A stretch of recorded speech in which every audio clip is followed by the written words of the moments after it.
저희는 계속해서 역대기 말씀을 살펴보고 있는데요. 오늘 말씀을 함께 나누기 위해서 먼저 역대기를 가장 먼저 읽었던 1차 독자들을 생각해 보면 좋습니다. 이스라엘 백성이 522년 남유다가 바벨론에 의하여 멸망당했는데요. 이 역대기는 그로부터 거의 70년에서 100여 년이 지난 BC 400년경에 쓰여졌습니다. 이 이스라엘 백성은 자신들이 망하기 전까지 어떠한 마음과 태도를 가지고 있었는가 생각해 보면은요, 하나님 앞에서 많이 넘어졌어도 여전히 하나님의 택한 백성이라는 정체성이 그들에게 있었습니다. 하나님의 백성답게 살아야 함에도 불구하고 내가 이 죄 가운데 넘어졌다 할지라도 하나님께 돌이키면은 언제든지 다시 우리를 도와주시는 것이 하나님께서 일하실 모습이다라는 기대가 있는 것입니다. 이처럼 망하기 전까지는 하나님의 백성이라는 정체성과 우리가 비록 죄 가운데에 자주 넘어지기는 하지만 하나님께로 돌이키면 하나님이 우리를 도와주실 것이라는 믿음이 이들에게 있는 것입니다. 그런데 이 이스라엘 백성 그리고 남유다가 철저하게 망해버리는 이때에 이 하나님의 백성이라 여겼던 이스라엘 사람들, 그리고 언제든지 하나님께 돌이키면 우리를 강하게 하시리라 믿었던 이 이스라엘의 백성들이 산산조각이 나는 것입니다. 하나님 나라라 생각했던 이 나라가 망해버렸습니다. 하나님의 백성이라 믿었던 이들이 바벨론의 포로가 되고 페르시아의 백성이 되는 지경에 이른 것입니다. 이처럼 하나님의 백성이라는 정체성도 흔들리고 나라도 잃어버리고 돌아갈 곳도 잃어버린 이스라엘 백성들의 일상은 어떠했을까? 하나님의 백성으로서의 힘과 소망을 잃고 그저 하루하루 생존을 위한 삶을 살아가는 것, 허무와 무기력이 그들 가운데에 있지 않았는가 생각을 할 수 있게 됩니다.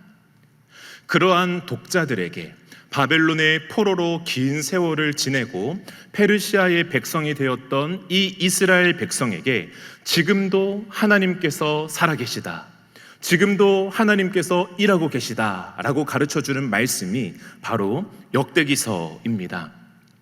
하나님의 약속, 그 언약은 지금도 깨어지지 않았다.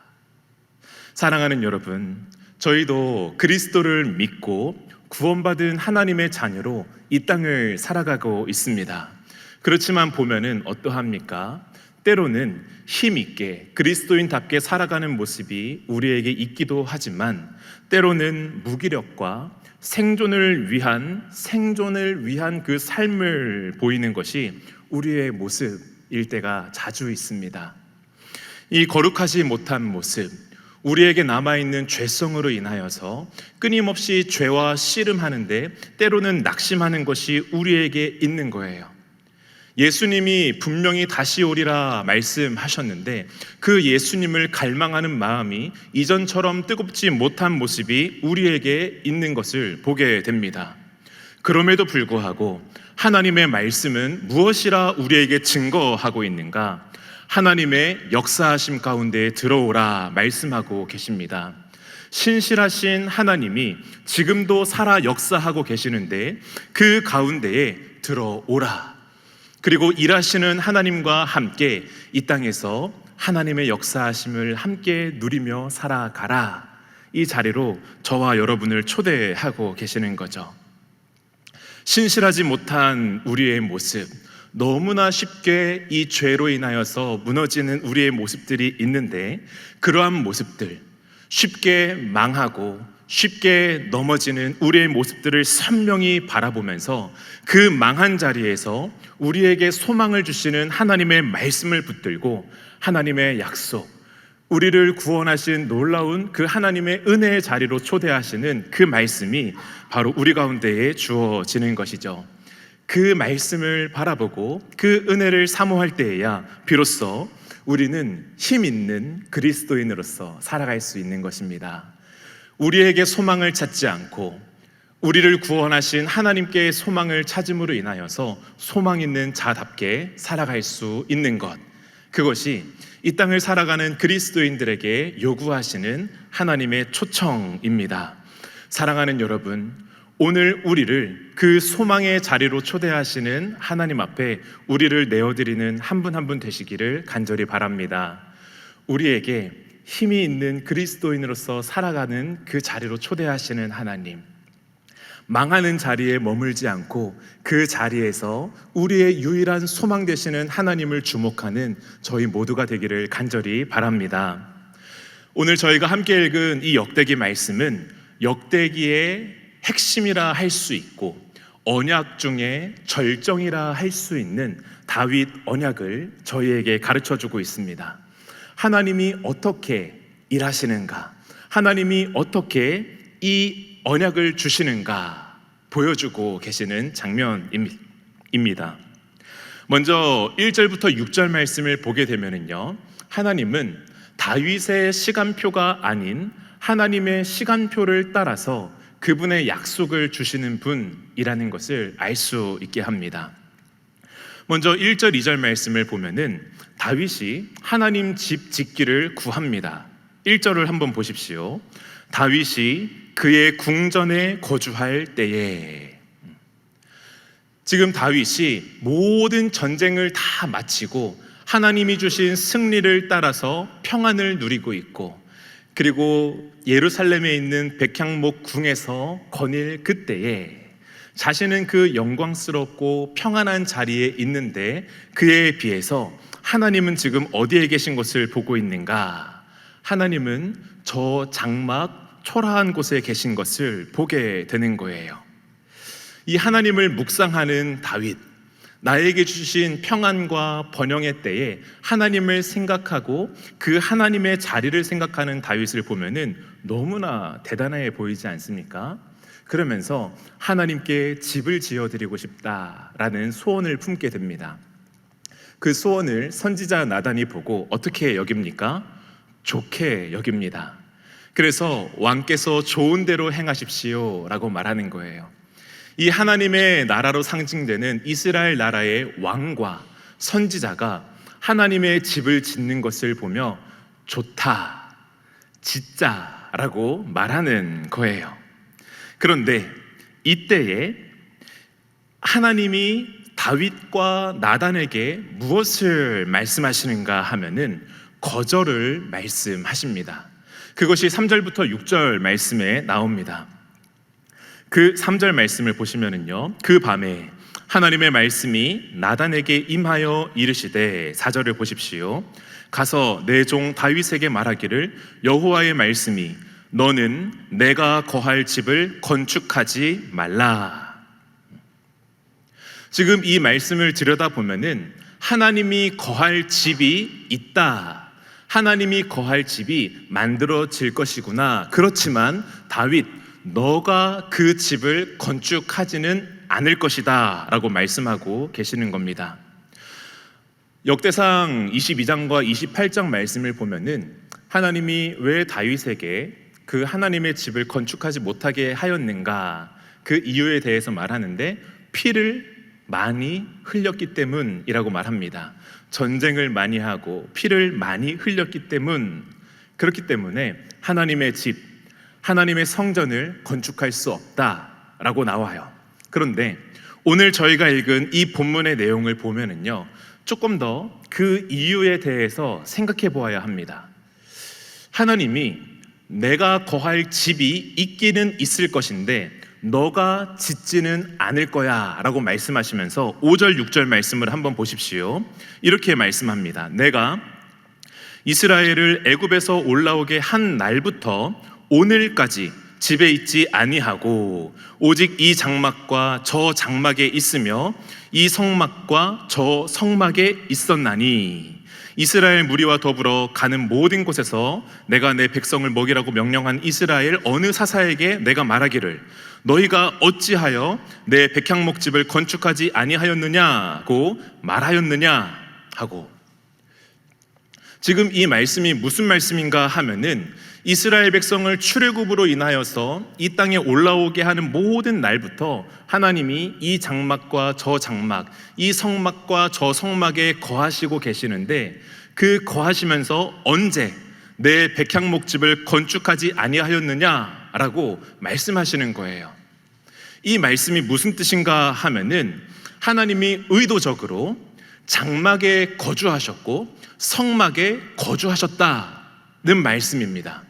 하나님이 의도적으로 이 백향목집을 지어라 라고 말씀하지 않으시고 장막, 성막에 거주하기를 원하셨다라는 거예요. 왜 그러셨을까요? 왜 하나님은 모세를 만났을 때에 바로 성전을 지어라 라고 말씀하지 않으신 걸까요? 왜 하나님은 저 예루살렘을 어서 점령하고 저곳에 내 성전을 지어라 라고 말씀하지 않으신 걸까요? 이 이유는 하나님이 자신의 뜻을 이루실 때에 사람의 시간표가 아닌 하나님의 시간표를 따라서 일하시는 분이시기 때문이에요. 하나님의 시간표를 따라서 이스라엘 백성이 광야에 있을 때에는 장막에서 거하기를 원하셨고, 이스라엘 백성이 이 약속의 땅에 들어와서 정복 전쟁을 할 때에는 성막 가운데 거하기를 원하시는 것이 바로 하나님의 시간표에 따르시는 하나님의 일이라는 것입니다. 이와 같은 모습을 잘 이해해주는 표현이 있는데요, 계시의 점진성이라는 표현입니다.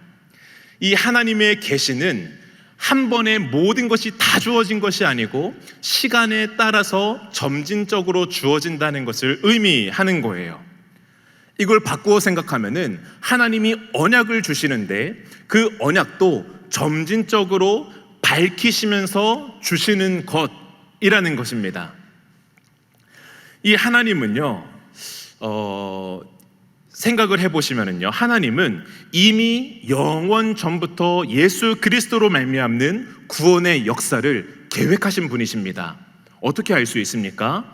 말씀을 통해서도 알 수 있고 하나님이 어떠한 분이신가를 통해서도 충분히 생각할 수 있어요. 하나님은 영원하신 분이십니다. 하나님은 불변하시는 분이세요.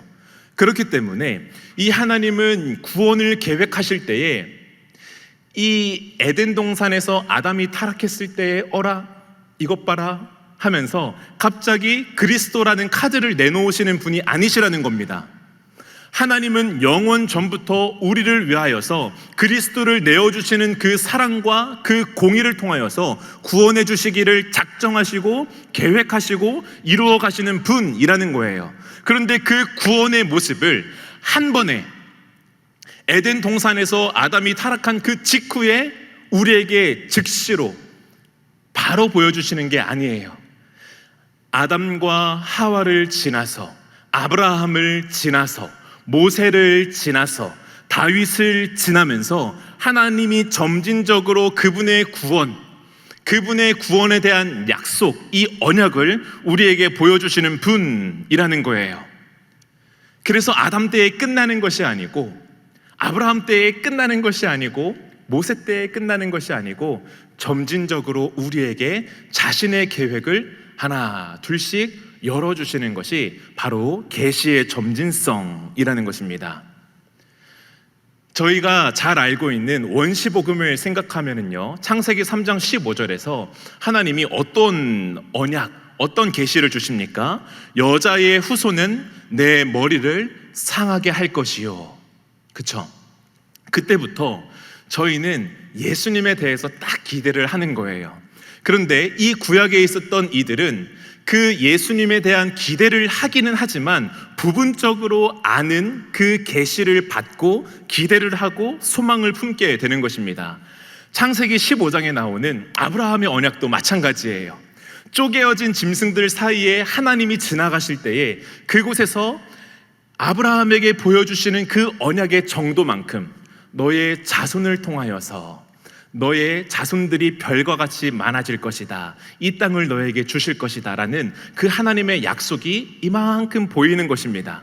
그것을 통하여서 하나님을 소망하고 또한 하나님의 보내실 그 분을 소망하는 것이 아브라함의 언약이에요.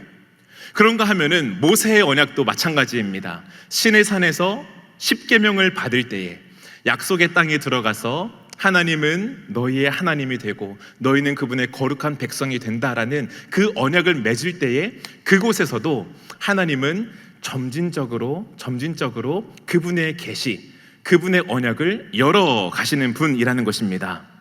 오늘 이 본문에 나오는 하나님의 집도 마찬가지예요. 하나님의 시간표 선상 위에 있다는 것입니다. 다윗의 언약, 이게 무엇입니까? 하나님의 집이 지어질 것임을 가리키고 있는 거예요. 그런데 그 집이 언제 지어지는가? 하나님의 시간에 지어진다 말씀하고 있습니다.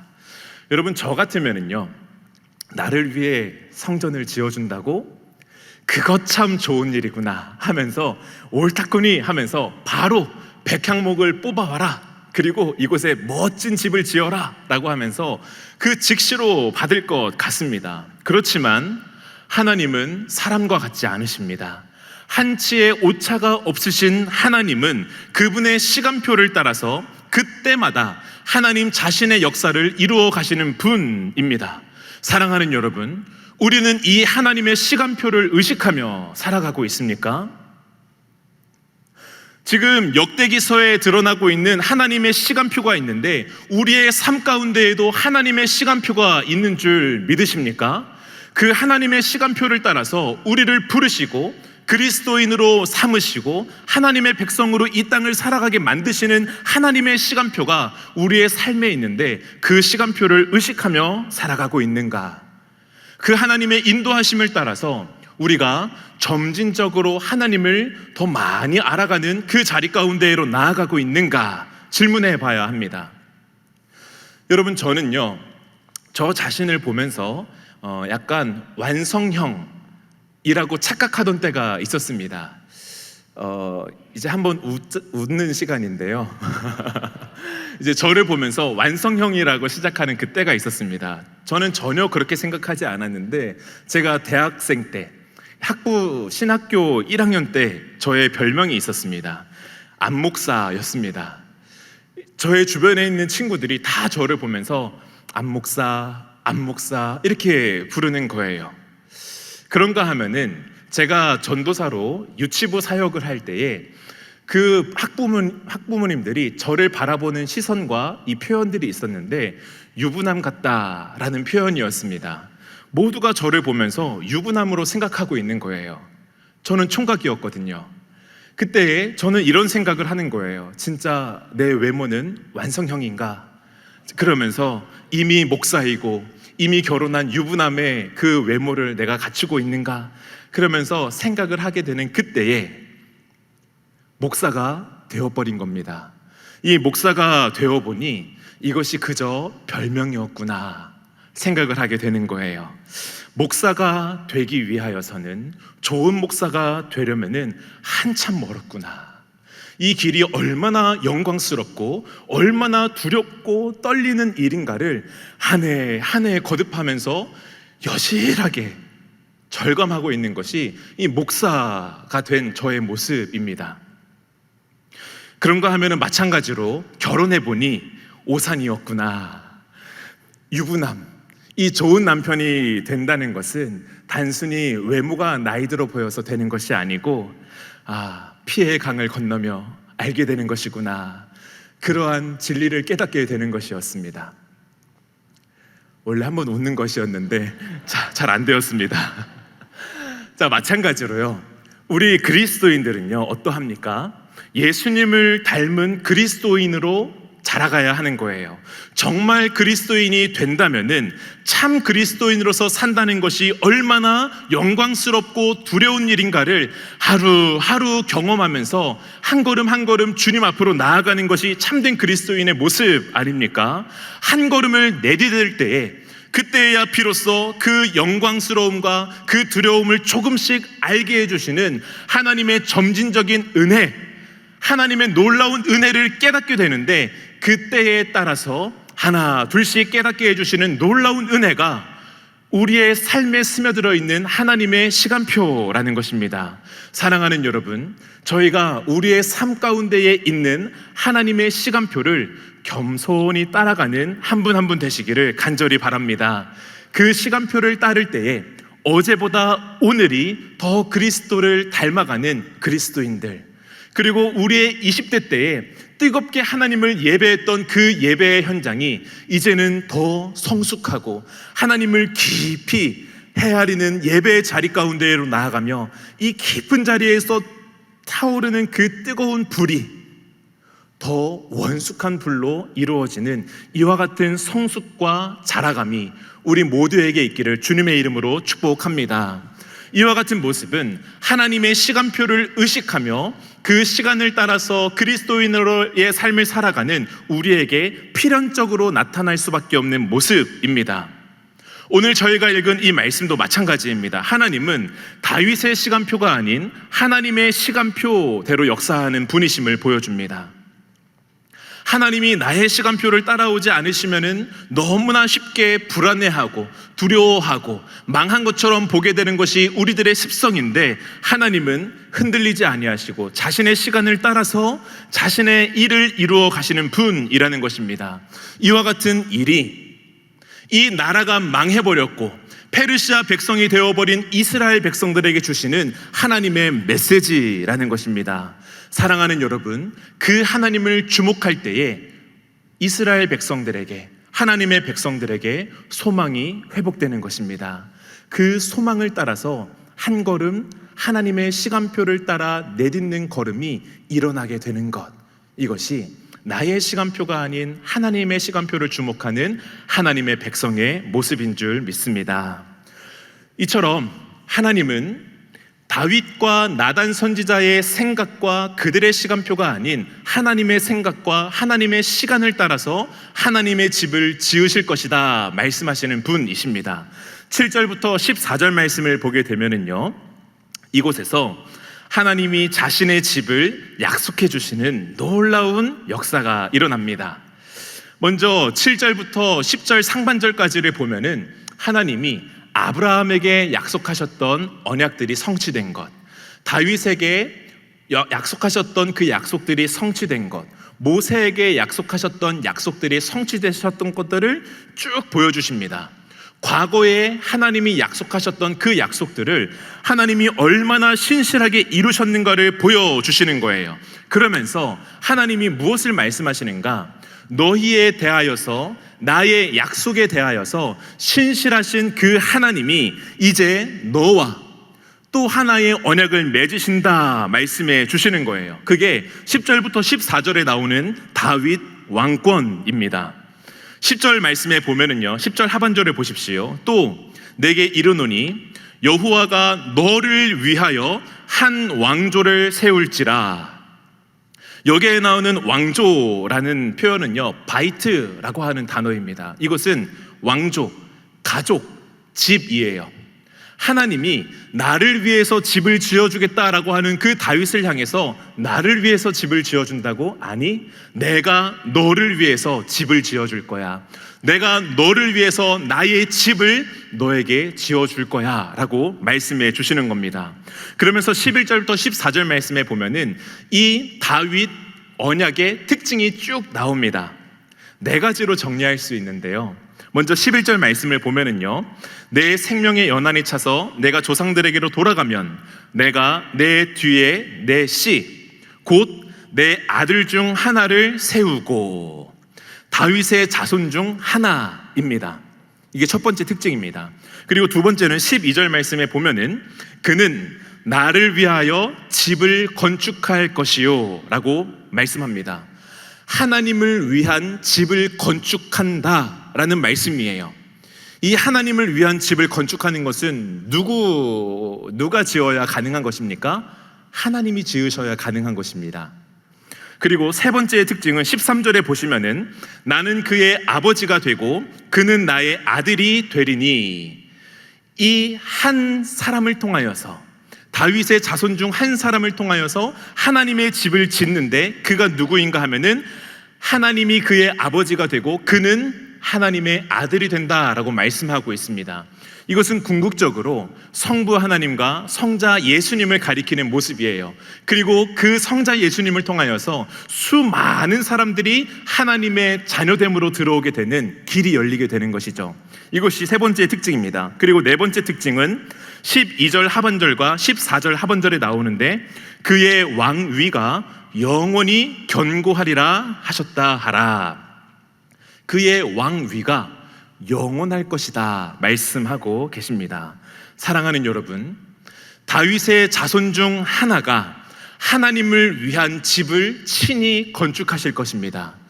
그로 인하여서 하나님의 아들 된 그 분으로 인하여서 많은 이들이 하나님의 자녀되는 그 집으로, 그 자리로 들어오게 되는 일들이 일어나게 되고요, 그 왕위는 영원하다 말씀하고 있습니다. 사랑하는 여러분, 이 다윗 언약은요, 이 다윗 언약을 받았을 때에 많은 사람들이 보고 기대했던 모습은 모형 솔로몬이었습니다. 이 솔로몬이 그 아들이라 생각을 하고요, 솔로몬이 지은 그 성전을 하나님의 성전이라 생각하고 솔로몬이 만든 그 영광스러운 나라가 영원할 것이라 생각을 하는 거예요. 그런데 오늘 이 다윗의 언약을 보고 있는 하나님의 자녀들은 무엇을 보고 있습니까? 사라져버린 모형, 사라져버린 솔로몬과 그의 영광, 그의 만든 성전을 보게 되는 거예요. 대신에 이 망해버린 자리에서 하나님의 백성, 이스라엘 백성은 무엇을 소망하고 무엇을 기대하는 자리로 나아가게 되는가? 모형이 가리키던 원형을 바라보는 자리로 나아가게 되는 것입니다. 다윗의 자손으로 오시는 예수 그리스도, 그리고 하나님의 한 분 아들로 이 땅에 오시는 예수 그리스도, 하나님의 집을 지으시는 예수 그리스도, 그리고 지금도 부활하신 그 생명으로 하나님 보좌 우편에서 살아서 이 땅을 다스리시는 영원한 왕 중의 왕이신 예수 그리스도, 원형이신 예수님을 주목하고 소망하는 자리로 나아가게 되는 것입니다. 사랑하는 여러분, 다윗에게 주어진 언약은 바로 이 예수님이 펼쳐놓으실 그 하나님의 집, 그 하나님의 나라를 소망하게 만드는 놀라운 계시입니다. 사랑하는 여러분, 저희가 이 망해버린 자리에서 원형이신 예수 그리스도를 주목하는 이스라엘 백성들처럼 저희 또한 각자 주어진 그 삶의 자리에서 우리의 유일한 소망 되시는 예수 그리스도를 주목하며 하루하루를 살아가는 저희 모두가 되기를 주님의 이름으로 축복합니다. 그곳에 유일한 소망이 있습니다.